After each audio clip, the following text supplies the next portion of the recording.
Dear students, now we are going to see the features of larynx. What is meant by larynx? Larynx, that is the organ for production of sound. Okay, it is the organ for the production of sound. Not only that, it protects the lower respiratory tract. Okay, it is the organ for the sound as well as it protects the lower respiratory tract. Respiratory tract is divided into upper respiratory tract and lower respiratory tract. Okay, lower respiratory tract begins here in the larynx, then continues with the trachea. Trachea divides into bronchus, bronchus ends in the lungs. So those are the parts of the lower respiratory tract: larynx, trachea, bronchus, and lungs. So this lower respiratory tract is protected by this larynx. Okay, so that is what the larynx. So it is the organ for the sound production as well as it protects the lower respiratory tract. Then location, it is located in front of third to sixth cervical vertebrae. See here, this is what the location. So if we are checking the posterior aspect here, we can see third, fourth, fifth, and sixth cervical vertebrae. In females and infants, it lies a little bit above than this level. In females and children. Okay, so that is what the location. Then it is made up of 9 cartilages. Structure, we are going to see the structure of the larynx. It is made up of 9 cartilages. Those cartilages can be divided into two categories: unpaired cartilages and paired cartilages. What are the unpaired cartilages? See, thyroid cartilage, cricoid cartilage, epiglottic cartilage. Now paired cartilages: arachnoid, corniculate, cuneiform. So 3 paired cartilages means 6. 3 unpaired cartilages means 3. So 6 plus 3 means 9. Okay, so it is made up of 9 cartilages, 3 unpaired and 3 paired, and these are the cartilages. Okay, these cartilages are connected by some joints, then some ligaments, membranes, and muscles. So we have to first we have to go through the cartilages, then we have to discuss about the joints, ligaments, membranes, and muscles. Okay, these are the things today we are going to see. So first, what are the unpaired cartilages? First one is the thyroid cartilage. Thyroid cartilage, it's a V-shaped in cross section, or it's a shield-like cartilage. See, this is what the anterior view of the thyroid cartilage. This is a posterior view. So it's a shield-like cartilage. Okay, in cross section it is V-shaped. So you can write either V-shaped in cross section or it's a shield-like cartilage. It is having two lamina, or two lamina means flat portions. It is having right and left lamina. See here in this image you can see this one. This is the left lamina. Up to this. Here comes the right lamina. This one is a left side lamina and this is a right side lamina. See, yes. This one is a left side and this one is a right side lamina. Okay, this is the anterior view. This is a posterior view. In posterior view, this is a right side lamina and this is a left side lamina. Okay, so anyway, this lamina, each lamina which is almost a quadrangular shape. Correct? No, almost a quadrangular shape. So it consists of right and left lamina. So that flat portions are known as what? Lamina. So you see it once again. This is what one lamina. This is the opposite side lamina. So it is having two lamina. Each lamina is somewhat quadrangular shape. It is having one anterior border and one anterior border, posterior border, superior border, and inferior border. We have to check it. See, this one is a superior border. This one is inferior border.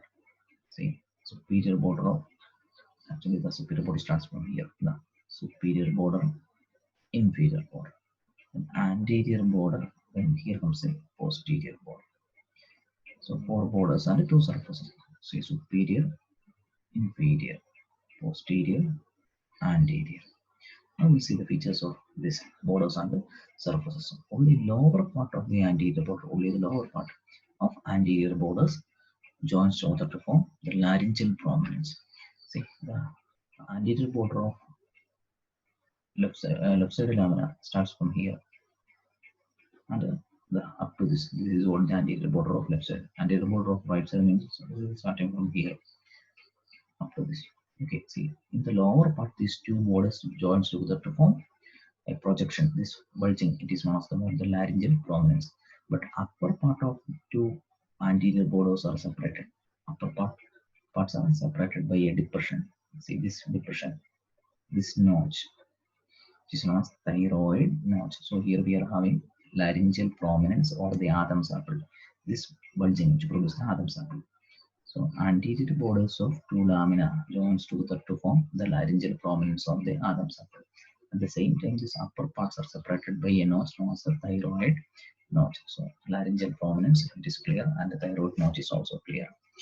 And these two lamina, which forms around a 90-degree, forms an angle around a 90-degree in males and 120-degree. See here between these two lamina, between here in the posterior aspect, there we can see one angle between these two. That angle, it will be around a 90-degree in males and it will be broad. That means it will be 120-degree in females. That's why this Adam's apple is more prominent in males. Okay, so laryngeal prominence, then degree angle. Now thyroid notch is also clear. Then if we are checking the posterior border, see this is the posterior border of this lamina, this is the posterior border of the opposite side lamina. See, it shows two projections, one upward projection and one downward projection, known as a superior cornua and inferior cornua or inferior horn. Okay, superior and inferior horn or cornua. Then it is having this lamina is having one more feature. It is having one oblique line on the external surface. The right line is one that is clear. This one on the external surface, there we are having one oblique line.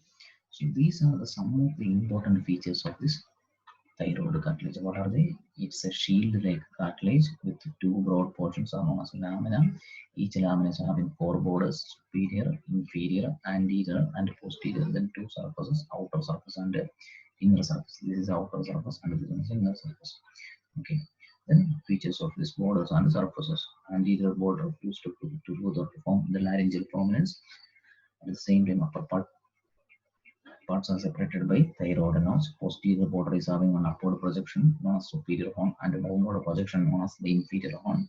Then outer surface is having one line, external oblique line. Then these two lamina fuse together to form an angle here, which will be 90-degree in males and 120-degree in females. Okay.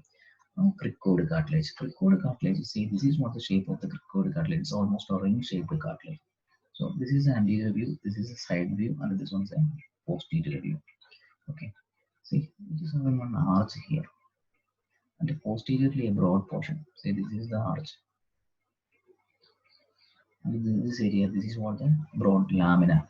So this ring-shaped cartilage, it is having one posterior lamina and anterior arch.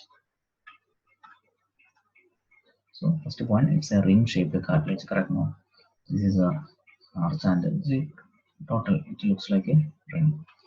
So it's a ring-shaped cartilage with an anterior arch. This is the arch. The posterior lamina. Posterior broad part, that is what the lamina. See this broad portion. This is what the lamina. This is the arch. Lamina projects upward and located behind the thyroid cartilage.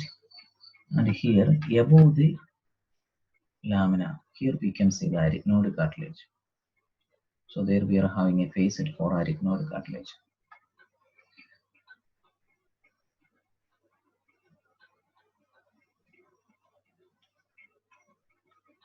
Okay. Then inferior horn or inferior horn of the thyroid cartilage is articulated with the side of the cricoid cartilage, where at the junction of the arch and lamina. See here we can see a facet, this facet, the junction of this arch and this broad portion lamina. There we are having a facet on the outer surface. Here this facet is for the inferior horn of the thyroid cartilage. So we shall see like this. This is what the inferior horn. This inferior horn is articulating with the outer facet. This is the lamina of the cricoid cartilage. This is a posterior view. This is the anterior view. This one is an arch of the cricoid cartilage. Okay, so at the junction of this arch and lamina, There we are having a facet for this inferior horn of the thyroid cartilage. So those are some of the features of this cricoid cartilage. It's a ring-shaped cartilage with an anterior arch and lamina. On the lamina, there we are having a facet for arytenoid cartilage. John, see the so towards the upper margin or upper border of the lamina, there we are having the facet for arytenoid cartilage. At the junction of this arch and the lamina, the side view it is very clear. This one is for inferior horn of the thyroid cartilage. Now we are going to the epiglottis. Epiglottis is a leaf-shaped cartilage. See, this one is epiglottic cartilage. Leaf-shaped cartilage. It is having upper broad portion and lower narrow portion known as the pedicle or stalk. See, it's a leaf-shaped cartilage. Then it is having upper end is broad. Its upper end is broad and free. Then lower part it is known as the stalk. And this stalk is connected to the angle of the thyroid cartilage. See, this is what the angle. See, this is the lamina of one side lamina of the thyroid cartilage. This is the opposite side lamina of the thyroid cartilage. At that junction there we can see the angle. So this stalk is connected to the angle of the thyroid cartilage. Okay. Now this epiglottis which is connected to the tongue by some ligaments are known as what? Glossoepiglottic ligament. Median glossoepiglottic. See, this is what the tongue. See, here comes the tongue. This one is the epiglottis here. So this epiglottis which is connected to the tongue by some foldings. Those foldings are known as what? Glossoepiglottic fold. Okay. Total 3 foldings are there. One median glossoepiglottic fold and 2 lateral glossoepiglottic fold. Okay. And at the same time, this epiglottis which is connected to the hyoid bone by hyoepiglottic ligament. Okay, so these are some of the important features of epiglottis. So unpaired cartilages are clear. Now we are moving to the paired cartilages. Paired cartilages, first one is the arytenoid cartilage, which is pyramid-shaped cartilage. Okay, with the 2 processes, anteriorly directing vocal process and laterally directing muscular process. See this one. This is what the pyramid-shaped cartilage with laterally directing muscular process and anteriorly directing vocal process. See, like this. It is having 2 processes. Okay. Then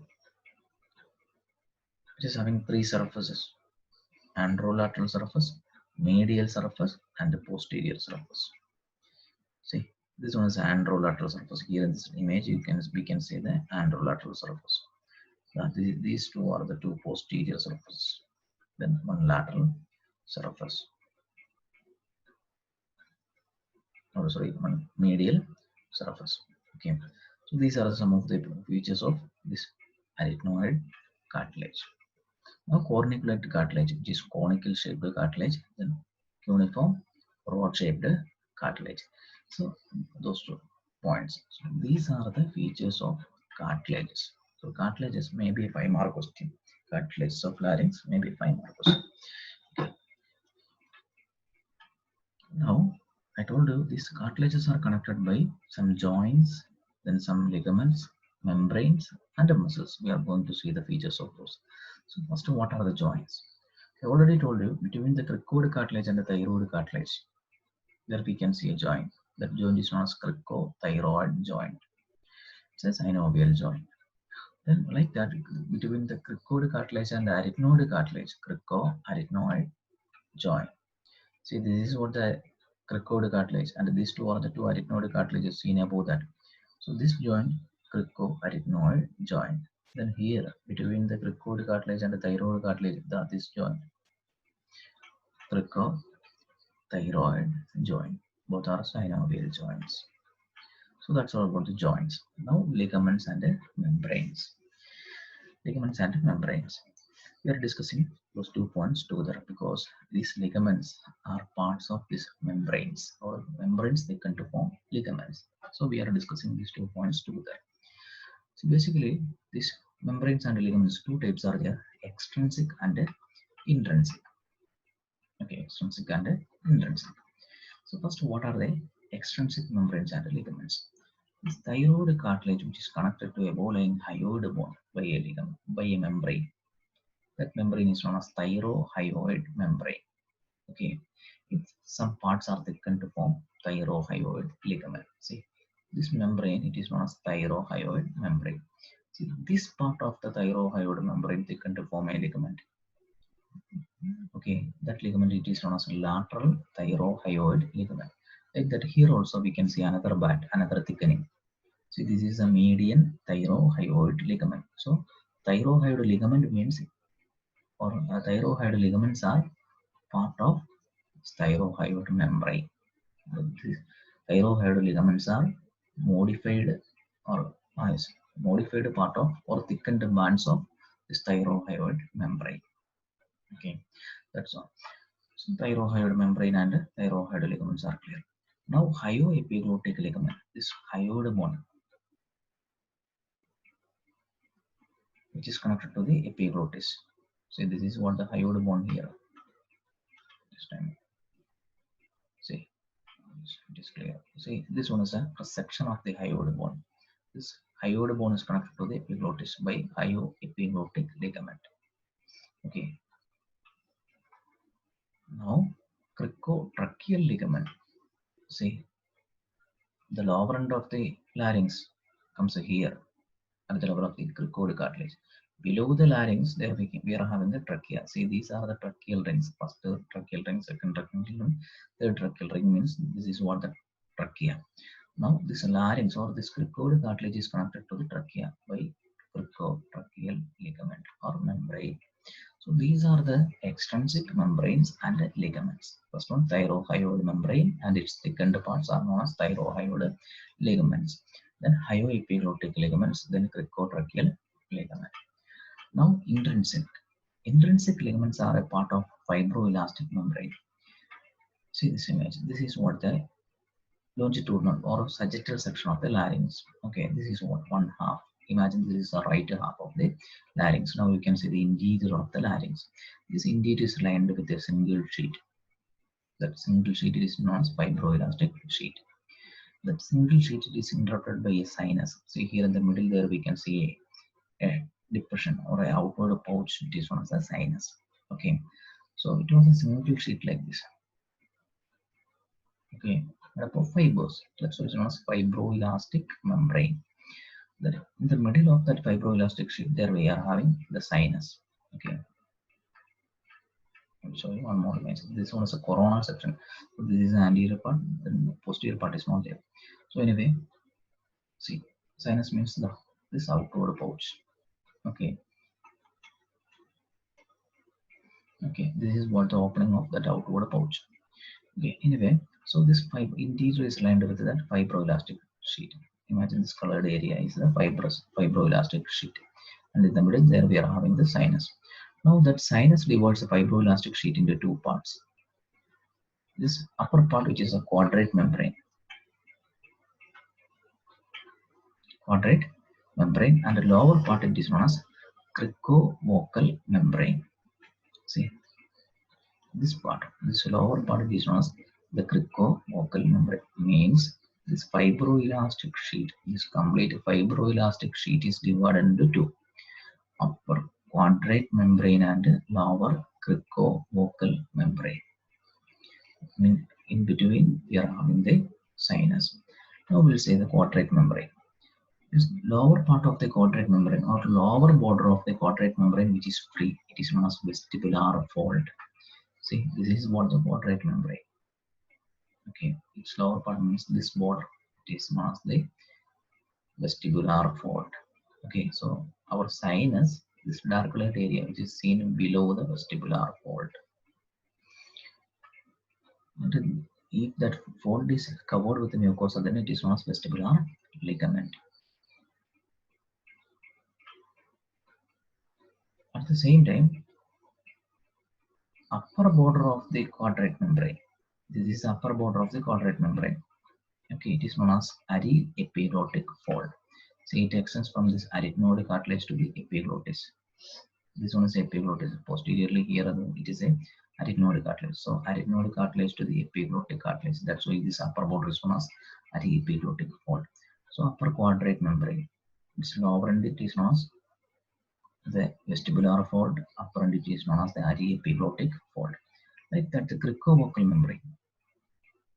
Lower end is connected to the cricoid cartilage, but upper end, which is free, it is known as vocal fold.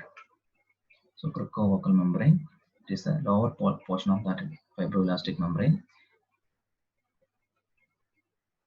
Upper border of the cricovocal membrane is known as vocal fold, not vestibular fold. It is the vocal fold. Okay. Mistake is there. See, vocal fold.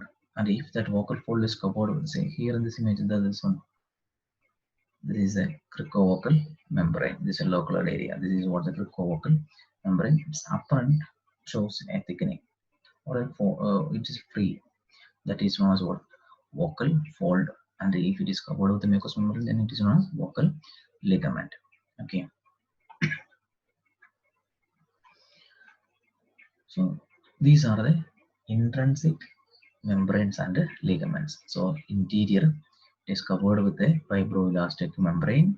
The fibroelastic membrane is or sheet is divided into two parts: quadrate membrane and cricovocal membrane. Quadrate membrane, lower end is known as vestibular fold, upper end is known as epiglottic fold.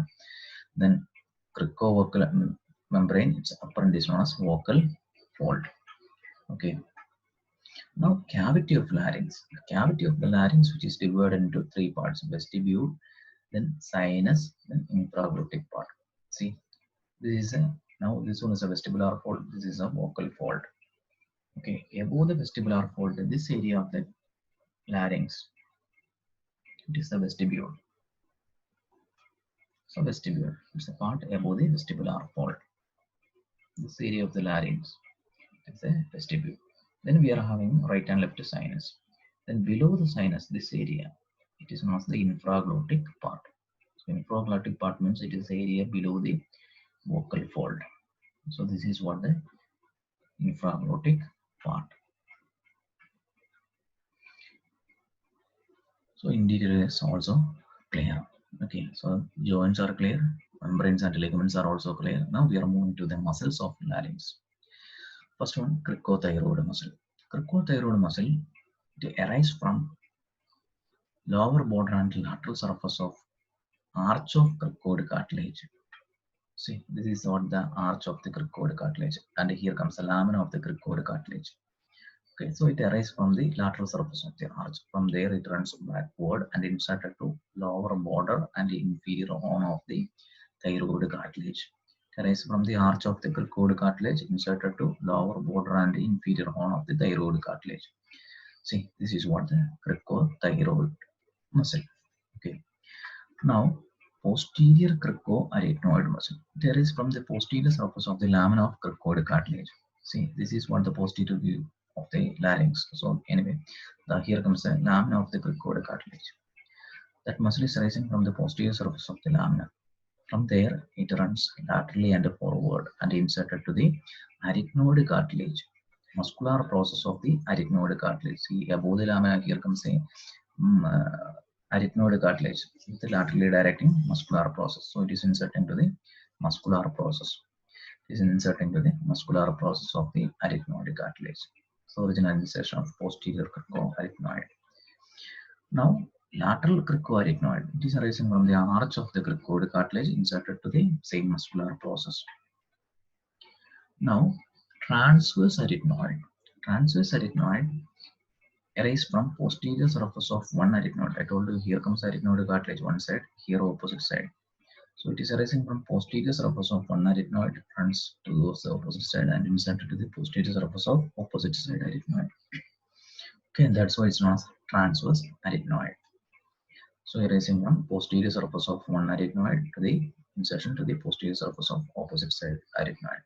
Now oblique arytenoid arising from muscular process of one arytenoid and to the apex of opposite side arytenoid. Let me say that. See here laterally it is having muscular process. Okay, so it is arising from that lateral muscular process. From there, it runs obliquely upward and inserted to the apex of opposite side arytenoid. See, here comes the opposite side arytenoid, apex. So, opposite side muscle arising from the muscular process runs obliquely upward and inserted to the apex. Now, it is having a continuation from the apex. It runs again forward to reach the epiglottis. So, from here also, from the apex, it runs again forward to the epiglottis. That part is known as ariepiglotticus. So ariepiglotticus means it's not a separate muscle. It is the continuation of this oblique arytenoid. Okay, oblique arytenoid arising from muscular process of one arytenoid, the apex of opposite arytenoid. After that, it runs again forward to reach the epiglottis. That's why it's known as ariepiglotticus. Okay. Now another muscle, thyroarytenoid muscle, arising from the thyroid cartilage. See, this is a superior view of the larynx. Now we can say the thyroid cartilage. Then this is a superior view of the arytenoid cartilage. So this muscle is arising from the thyroid cartilage. Angle of the thyroid cartilage runs backward and inserted to this arytenoid cartilage. Okay, origin from the angle of the thyroid cartilage insertion to the anterolateral surface of the arytenoid cartilage. Correct now, this one is a medial surface, this is a posterior surface, this one is the anterolateral surface of this arytenoid. So it is inserting to the anterolateral surface. Some fibers will run along with this vocal fold or vocal ligament. See, this is what the vocal ligament. So some fibers will run along with the vocal ligament. Those fibers are known as what? Vocalis muscle. So vocalis muscle means it's nothing but a part of this thyroarytenoid. Those fibers or that part runs along with this vocal fold. Okay, that is what the vocalis muscle.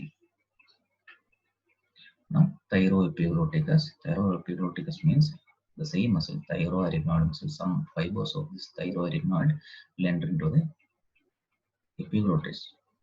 Instead of running backward, it will run upward. Okay, how? See, this is the thyroid cartilage, section of the thyroid cartilage, and here comes the arytenoid cartilage. Actually, thyroarytenoid runs backward. This thyroepiglotticus runs upward. That is what the thyroepiglotticus. So these are the muscles, okay, of larynx. Now nerve supply. All these muscles are supplied by recurrent laryngeal nerve except the cricothyroid, the outer muscle, outermost muscle. It is supplied by the external laryngeal nerve. So all muscles are supplied by recurrent laryngeal nerve except the cricothyroid, the first muscle. It is supplied by external laryngeal nerve. Okay, so motor supply is clear. Or nerve supply of that muscle, those muscles. Okay, now actions of these muscles. Abduction. See, abductor of the vocal cord, posterior cricoarytenoid. Okay, then adduction. Adduction of the vocal cord is by lateral cricoarytenoid, then transverse arytenoid, cricothyroid, thyroarytenoid. Then muscles which it is a tensor of the vocal cord, cricothyroid. Cricothyroid is a tensor of the vocal cord. Now relaxer of the vocal cord, thyroarytenoid and vocalis. Those two muscles are the relaxer of the vocal cord. Then muscles which closes the inlet of the larynx, oblique arytenoid and ariepiglotticus.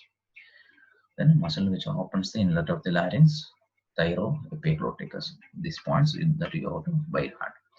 Here some key points are there. The tensor of the vocal cord, cricothyroid. That is the only tensor of the vocal cord, cricothyroid. Like that, the abductor of the vocal cord, posterior cricoarytenoid. Posterior cricoarytenoid. Okay. Now, arterial supply. It is supplied by superior laryngeal artery and inferior laryngeal artery. Like that, the venous drainage, superior laryngeal vein and inferior laryngeal vein. Now, sensory supply. Okay. Sensory supply, internal laryngeal nerve. Above the vocal cord, it is by internal laryngeal nerve. Sensation above the vocal cord. This time.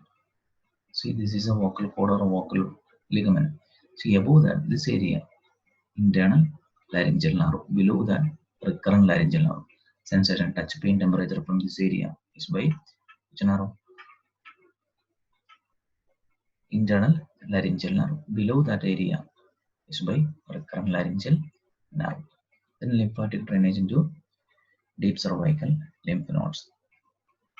Now clinical anatomy. Inflammation of the larynx, it is known as what? Laryngitis. Okay. Remaining details that you have to read.